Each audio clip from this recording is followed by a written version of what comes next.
Huzurlu Mutfağa hoş geldiniz. 4 yıl kadar önce zayıflamaya karar verdiğimde ilk yaptığım şey şimdi size tarifini vereceğim mercimek ekmeğini yemek yanında, kahvaltıda ya da ara öğünlerde tüketmek oldu. Sağlıklı beslenmeyle tam 25 kilo verdim. Şimdi de kilomu korumaya gayret ediyorum.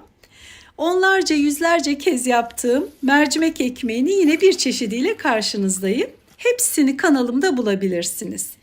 1,5 su bardağı mercimeği geceden bildiğiniz oda ısısındaki suya koydum. Ertesi sabah zaten gayet güzel yumuşuyor. Vaktiniz yoksa da 5 dakika 10 dakika haşlayıp süzüp kullanabilirsiniz. Mercimeği süzdüm. Güzelce süzgeçte bolca yıkadım. Karıştırma kabına koyduktan sonra üzerine bir çay bardağına yakın zeytinyağı koyuyorum. İkisini güzelce ezdim el blenderında. Daha çok robotta yapıyorum ben bu işlemi. Bu defa el blenderı ile de göstermek istedim. 3 tane yumurta kırdım. Hem daha yumuşacık olsun, hem protein değeri artsın, hem de tok tutuculuğu artsın diye. 1 su bardağı da yoğurt ilave ediyorum. Yine hepsini birden el blenderından geçirdim. Mercimek ekmeklerinin püf noktası mercimeğin çok iyi ezilmesi. Diri kalırsa ekmeğinizin içi de çiğ kalır, tadı da hiç güzel olmaz. Şimdi ben bolca maydanoz, dereotu ve taze soğan doğramıştım. Onunla da karıştırdım. Kanalımda belki onlarca tarif var bu tok tutan, zayıflatan ekmeklerle ilgili. Her birinde farklı malzemeler kullandım. Bu defa küçük bir patatesi minik minik doğrayarak ilave ediyorum. Ertesi güne misafirim var. Patatesli kek havası vermek istedim o nedenle. 1,5 tatlı kaşığı tuz koydum. Ben hep öğütülmüş kaya tuzu kullanıyorum. Çankırı tuzu alıyorum özellikle. 1 çay kaşığı dolusu pul biber koydum. Birazcık acı yakışıyor. 1 çay kaşığı dolusu toz kırmızı biber ve karabiber ilave ediyorum. 1 paket kabartma tozu koydum. Tok tutuculuğunu ve faydasını arttırmak için de 1 tatlı kaşığı kadar çörek otu ilave ettim. Yarım çay kaşığı kadar da karbonat koyuyorum. Seviyorum ben bu tariflerde karbonatı da. Hepsini karbonat koymak isterseniz silme 1 tatlı kaşığı karbonat ilave edin. O zaman kabartma tozu koymayabilirsiniz. 30-32 santim çapında büyük bir fırın kabını güzelce yağladım. Malzemeyi içine döküyorum. Size bir tavsiyem var. Özellikle ilk yapacaklar için mutlaka bir yağlı kağıt serin. Daha sonra hiçbir yapışma riski olmaz. Daha kolay çıkarırsınız. Ben fırını yakmıştım. 180 derece alt üst ayardaki fırınıma ekmeğimi atıyorum. Kalın bir fırın kabı olduğu için en alt rafa koydum ki altı da çok güzel pişsin. Bir de lütfen iyice kızarana kadar tutun. Artık çıkardım. Mercimek ekmeğim hazır. Ben bunu kahvaltılarda, yemek yanlarında ya da ara öğünde acıktığım zaman tüketerek zayıflama serüvenine başladım ve unlu gıdadan tamamen kurtulmuş oldum. Hem çok tok tutuyor hem de hiç sizi ekmeği aratmayacak. Tavsiye ederim. Hem sağlıklı besleneyim, kilo almayayım istiyorsanız, hem de kilo vermek istiyorsanız benim bu ekmeklerimi mutlaka yapın. Kuru fasulyelisi, yeşil mercimekli, nohutlusu hepsi var. Kanalıma ayrıca girdiğiniz zaman oynatma listelerinde hepsini bulabilirsiniz. Bakın içi ne kadar güzel pişti.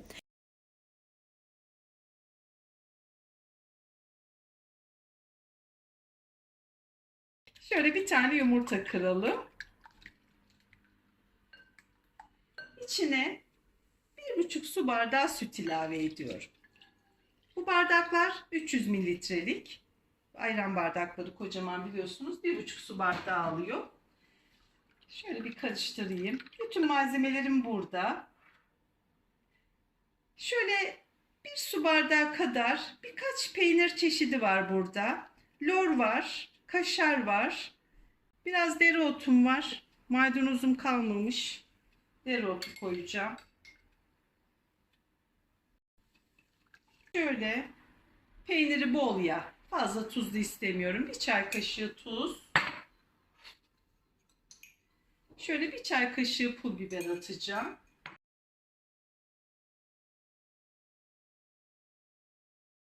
Şöyle birazını bırakıyorum.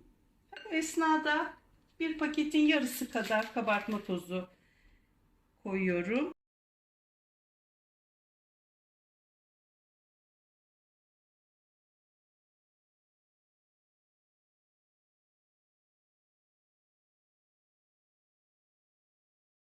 Canlı canlı anlatmak da ayrı güzel arkadaşlar. Birçoğunuz beni ilk kez görecektir tahmin ediyorum. Yıllardır tanıyanlar olduğu gibi ilk rastlayanlar da var. Şöyle çörek otu koyacağım biraz.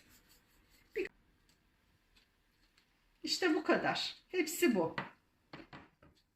Kısık ateşte pişireceğiz. Mümkünse tavanız kalın tabanlı olsun. Eğer kalın tabanlı değilse altına böyle alüminyum folyoyu birkaç kat yapıp koyun. Hatta ben de şimdi yapayım, görün. Eğer tavanız çok ince ise veya normal bile olsa, eğer evde varsa şöyle altına, ocağın hemen üzerine bir alüminyum folyo koyun. Daha ağır, yavaş yavaş pişmesini sağlıyor. Şimdi en son ocağı yakayım. Kısık ateşte pişireceğiz. Tavamızı koyduk. Bu tava 24 santim. Kısığa getiriyorum. Şimdi tavayı birazcık yağlayayım. Zaten içine yağ koymadık. Sırf peynirin yağı. Şöyle bir çevirelim. Şimdi dediğim gibi bu tava 24 santim. Daha küçük de böyle ufak tava varsa ikiye bölüp pişirmeniz lazım. Yoksa içi pişmeyebilir hamurun. 1,5 bardak süte gerçekten 1,5 bardak un tam güzel geldi. Şöyle düzelttim. Şimdi üzerini bir kapakla kapatacağım.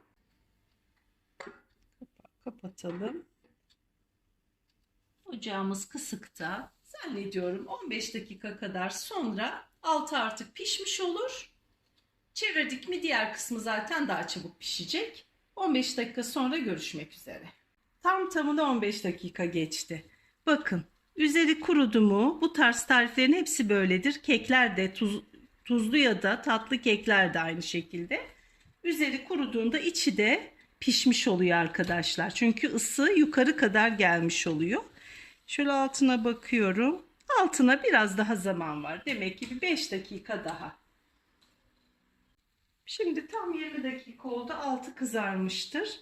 Şu kapak ya da tabakla çevireceğiniz zaman çok hafif yağlayın ki bunlar rahat. Şu aktarma rahat olsun. Bakın. Gördünüz mü? Şimdi sanırım diğer tarafı da pişmiştir. Çünkü ocağı biraz daha açmıştım.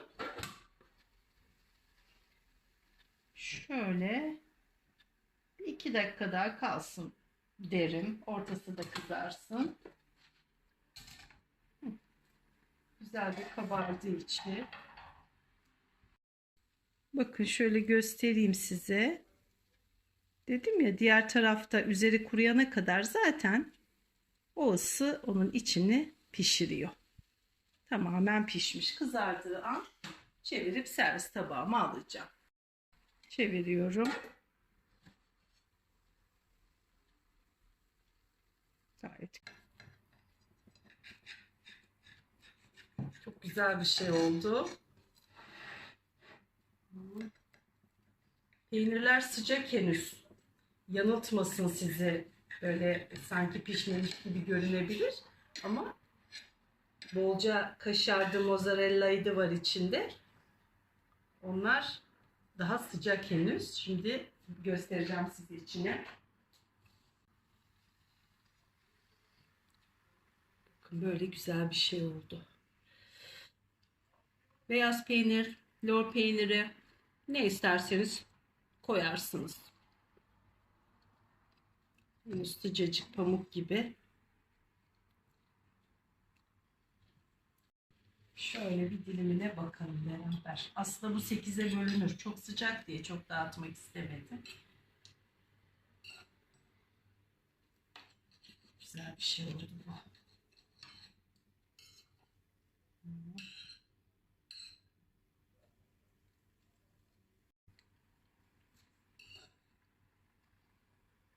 Yapacak olanlara şimdiden afiyet olsun.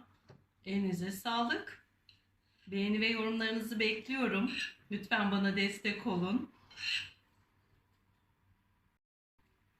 Eğer kanalıma da abone olursanız yanındaki bildirim zilini de işaretleyerek tümü diye onu da açmayı unutmayın. Bütün tariflerimden anında haberdar olabilirsiniz.